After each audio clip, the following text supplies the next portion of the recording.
welcome to Old Faithful. I'm your host, Matthew J. Trask.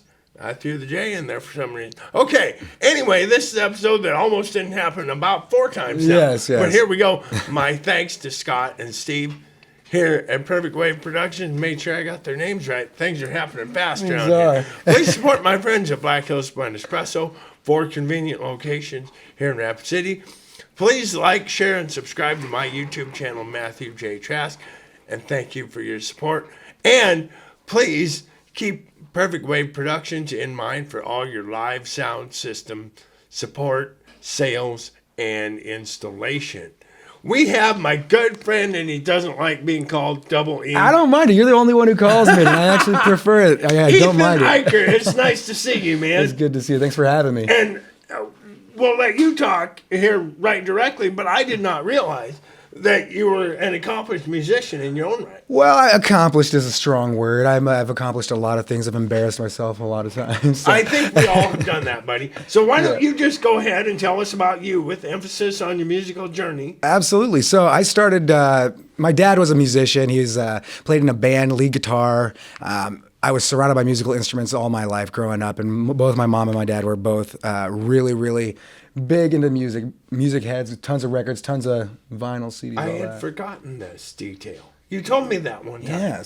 Yes. And so I grew up with all this music, listening to all sorts of music, classic rock, pop, modern stuff, the whole jam. My mom loved the 80s, my dad loved the 70s, so I think I got a pretty good education under my belt here. So growing up, it was only natural that I would evolve into, I never really thought I would, but it just happened. Life just happened, and I ended up finding myself in high school at a pretty bomb melodic death metal band. Oh, hey. Yeah, I was rhythm guitar, songwriter, lead vocalist. I was doing my vocals all jacked up back in those days, coughing up blood. Oh, but wow. I did some damage probably, but I sounded really cool. Yeah. And people say I sound like Demon, which is what I was going for, pretty much, kind of like psychedelic, melodic death metal, thrash metal, deathcore type stuff. The talent show was great. Actually, we had this one show, and I can't believe, I don't even know why we agreed to book it. In Barnstow, Nebraska, somehow we got booked to this street festival at a place with a population of less than 100 on the border of Kansas and Nebraska. And I don't know why they had us there. It was not the right mood for that. Broad daylight, they had the PA piped into the local bar, so no matter what, if you're inside, outside, you're hearing what's going on outside. And everybody else is as you would expect, country musicians, some cover bands, and next thing you're like, here comes Beyond Anesthesia. We're like, yeah, let's do this, guys. We heard some guys listen to Metallica in the parking lot. How bad can it be? Hillbillies like metal music too, I think. Certain types of metal music, I guess. In this case, it was not. Needless to say, I had some old lady come up to me during our set yelling, "That boy is the devil in the flesh." It was not a good look. Not a good look for me. But it was okay. That was would have made one hell of a music video. It would have. It really would. Yeah. At the very end, and I don't think anybody synced this up, but it was at the very end of our performance, the tornado siren went off. I think it was like a time test or something, but it was just perfect synchronicity. And I was like, that's our cue, boys. We got to bail on out of Barnstow. Yeah. So that was high school.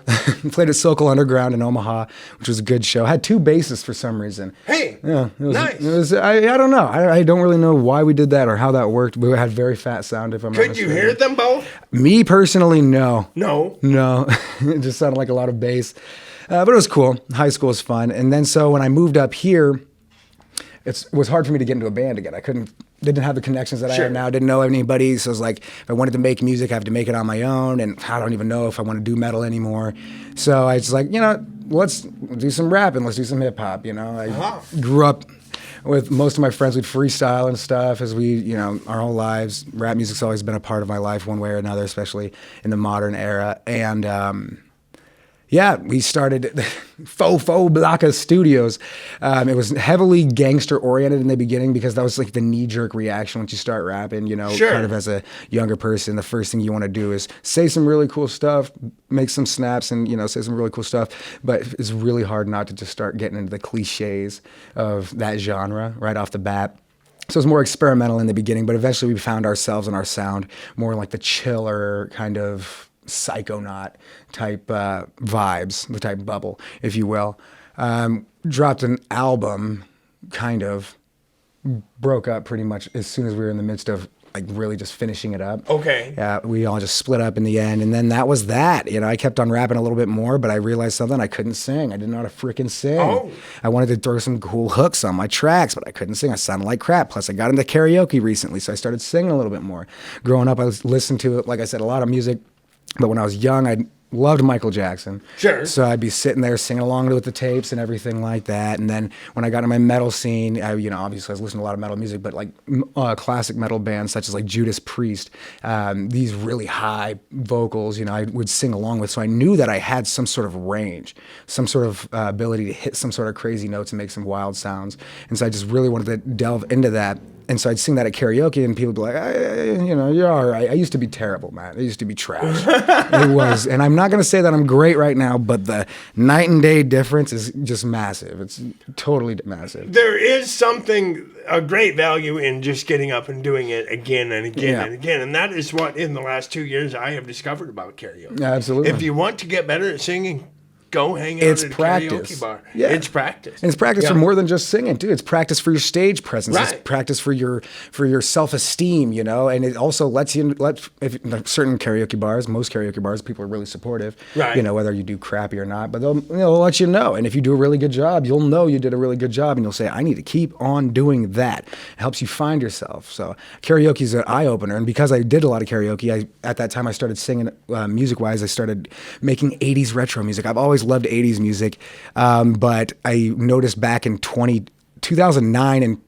about then, I was like, something sounds strangely 80s about all this mainstream music. I think it's coming back. And I told my dad that, I told everybody that, and they're like, I don't know, everything always has elements of something. I'm like, I don't know. I think it's gonna, I like this fashion, the art, the nostalgia, the retro nostalgia is on its way back. I said 2013, but I was way off. It's 2018. Okay. But, and so I was preparing for that. I was steadfast in it. The synthwave scene was blown up on the underground, dark wave scene, vaporwave, a lot of this retro-focused, 80s-focused music was starting to burst up, and it was starting to gain a lot of traction, like California and Europe and stuff. It's like, I know it's coming somewhere. At some point. Maybe it's not going to be a huge wave, but it's coming. So I started making like retro 80s music, kind of like if I was living in the 80s, what would my music be like? And plus my dad didn't really believe in digital so much, and I didn't have my own studio equipment, so I was recording primarily on analog, so why not? Wow. Yeah, tape, cassettes, and all that. So nice. I'm an analog and a digital kind of guy, typical millennial. Hey. And so, I made a lot of music like that. At first, it sounded terrible, as it does. Practiced singing karaoke, kept on writing and writing. And I can say that I've reached a point in my 80s retro music era, which had come and gone already. I don't make that music anymore yet. I just haven't recorded music in a while. That I'm doing pretty good. My beats were funky, synth funk. I started getting a lot more Prince and Minneapolis sound vibes in it. Hey, awesome. I just really like hyper focus and obsess over certain types of things about music. And I'm like, I want to duplicate that sound. I want to adopt that sound. I want to bring that sound back. Am I even capable as a producer, engineer, or musician to make that even happen? If I can't at least replicate some sort of version of that, then why am I even doing this? And so I am looking forward to the Ethan Eicher single, Turn Around Again, the Commissar is Back. Yeah, right. That would be crazy. I've got a lot of questions, if you don't mind. Yeah, please. Number one, and I hate to make generalizations, but looking at this guy, you would not expect that he is from, where are you from? I'm from Nebraska, born and raised in the Panhandle, right there in Scotts Bluff. Lived in Alliance, grew up in Shattered Alliance, Lincoln, Omaha, Bellevue, Rapid. He's a regular country kid, everybody. Absolutely. Cornbread, corn-fed. And so what kind of bands were your mom and dad in? So my mom wasn't in a band. She was more of a music aficionado. She just really liked music. She was really into 80s hair metal and stuff like that. Perfect. My dad, he was in a classic rock cover band. Okay. They've gone by a lot of names. Squeeze Play, their last band name, what was it? Evades me right now, but they performed at Buffalo Chip. Oh, my dad passed away in 2018. Oh. But no, they would be. I mean, they were going till the very end. I mean, geez Louise, my dad is a trooper when it comes to the music. Sure. God bless his soul. And Yeah, but they performed at the Buffalo Chip alongside Cheap Trick. Wow. Chris Eicher, if you guys know him, you know him. Great, phenomenal guitarist. He loves blues. He showed me everything I know, but even like as an adult, he showed me some really cool musicians that I never thought I'd ever hear about. He was he was in a band with Randy Meisner's son or nephew. I think it was his son, Randy Meisner from the Eagles. And this is like right after Hotel California. He ended up going to California with Randy Meisner. So I'm ranting. Right. It's all good. Yeah. But yeah, it eventually had this whole crazy, I would call it Pineapple Express, Cheech and Chong-esque story about, Quaaludes were legal back then. So it was a really crazy time. This was the stuff we come to Old Faithful for right here. Yeah. So, if we can, I hate to interrupt you. No, you're good. So the metal band, and remind me what it was called? Beyond Anesthesia. Beyond with Anesthesia. A Y. With a Y. So it's very unique. With a Y. Yeah. Just like my name, Ether, is with a Y. I don't know why I do it. Generation Y. There we go. Do you remember, I'm sure you do, your guitar rig in the band? I played what looked like a Explorer, but it wasn't. It was an offshoot. And a PV amp. I can't remember exactly which one. It was... Yeah, I had an Eevee once too, but yeah, it was just my dad gave it to me one. I remember the day he gave me my first guitar. He was like, "Boom!" and I played that thing with my little mini amp. All day long as a Spectrum, and then from there evolved onto whatever the heck that thing was called. I can't even remember anymore. Okay. So did we get our distortion from a pedal? Yes. It took a long time for me to figure out how to work pedals. Yeah. Okay. Overdrive was a lot of the thing, and a lot of gain for a while. Right. But eventually got the distortion. The Boss Metal Zone was my Jimmy Jam. So the Boss Metal Zone. Yeah. Tried and true classic. Absolutely. So, and then as a vocalist, a very noted vocalist in this band. Well, yes. I'm sure you were quite distinguished in the Panhandle of Nebraska. I was in high school in Lincoln at this time, so it would have been the guy who sings like Satan. Yeah, it had to have been noteworthy. It was. So you said you were spitting up blood? Yeah, so I really got into like metal music at an early age, right. But it was about 5th grade when I found like Slipknot. And then in 6th grade when I found like Arch Enemy, Bloodbath, and like death metal and grindcore, doom metal, and the good stuff. And the good stuff, he says. I wanted to get my voice to sound like the guy from Bloodbath. Now I didn't know what I was doing. I was just a pre-teenage, pre-pubescent boy. Well. Yeah, well, it probably wasn't good for the voice. I was coughing up blood in the very beginning. I'm like, it's metal music. That's what's supposed to happen. No pain, no gain. Later, we obviously didn't have the internet as much back then. Right. So now we do, and I've looked up, that's not a good thing. So, yeah, we're live and learn. We admire your dedication. Yes. We have to. Yes. How long did you cough up blood? It was only for the first 2 years. By the time I was in the high school band, or in the metal band in high school, I was perfectly fine, and I found my zone where I wasn't hurting myself. It was only for the first 2 years, and occasionally I complain about my life. Okay, done complaining. So it was the emo phase, the goth phase. We're talking about a vocal technique called vocal burn, and there are correct ways to do it. Okay. Probably, yeah. It's definitely quieter. You get your volume from your diaphragm. If we're talking about the same thing, like metal screaming and stuff like that. I suppose, yeah. Yeah, and then it's a lot of keeping your mouth really close to the mic and cupping it and going. Have we learned a better technique? Fun. That's basically the technique as soon as I found out, I don't want to do that. Right. It doesn't sound very fun, and it's not as brutal. And if I can't do it the way it looks the coolest, then why even do it? Right. Yeah. And plus I don't have a band. Nobody wants to hear Ethan go from singing Prince songs to singing deathcore ballads, doom jig jams. That's not the jam. And if we can't have a trash can on stage by the microphone to spit blood in, what's the point? Yeah, seriously. Yeah. I'm just trying to be a rock star, man. So tell us what you're doing today. So right now we are getting ready to go do karaoke at the 445 Martini Lounge, located within the Rushmore Hotel, downtown Rapid City.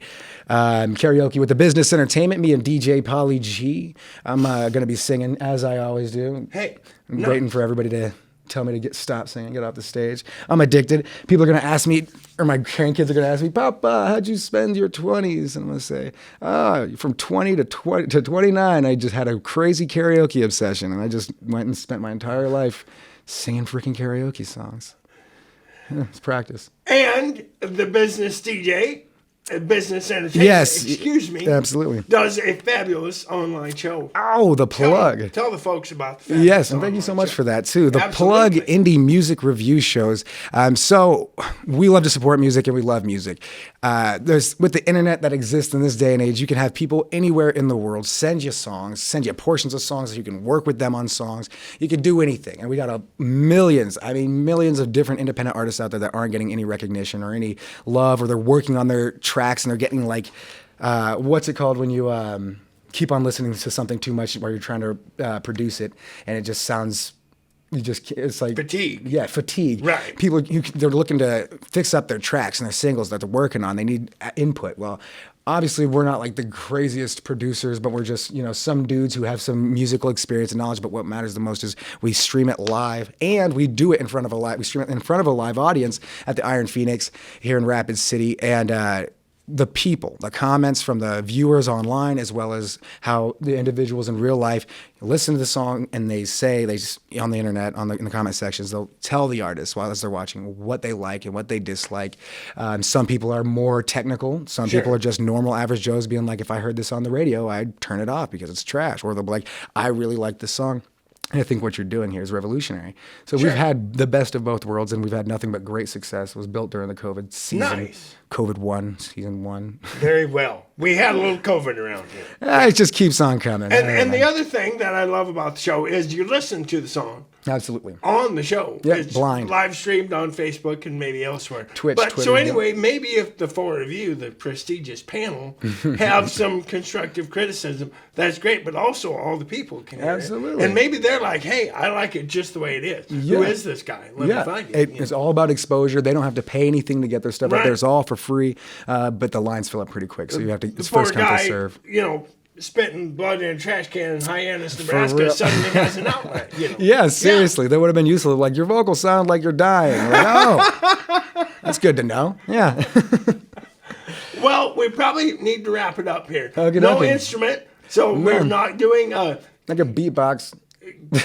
Could you, this is a small idea, and could we keep it fairly clean, but could you give us a couple of bars of some hip-hop A composition you freestyle. Oh, something that I've written. did? Something. I'm spitballing here. If you don't Shoot, I want wonder to. if I could remember. Hold on. It's been a while. It's been Okay. a while. Oh, crap. While you're thinking, I will Yes. remember my sponsorship with Trask Hay LLC, large, round, and square bales, and custom haying services. You may need them next summer. Call Joe Trask, 515-0858.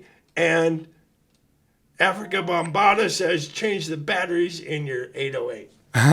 How's that? That sounds pretty great. Gosh, I want to do this. Can I pull up the song and then Go ahead. Yep. Get myself back into connection here? And into her behind, tell me how bright the lights shine while the world is upside down. The machinery's dangerous.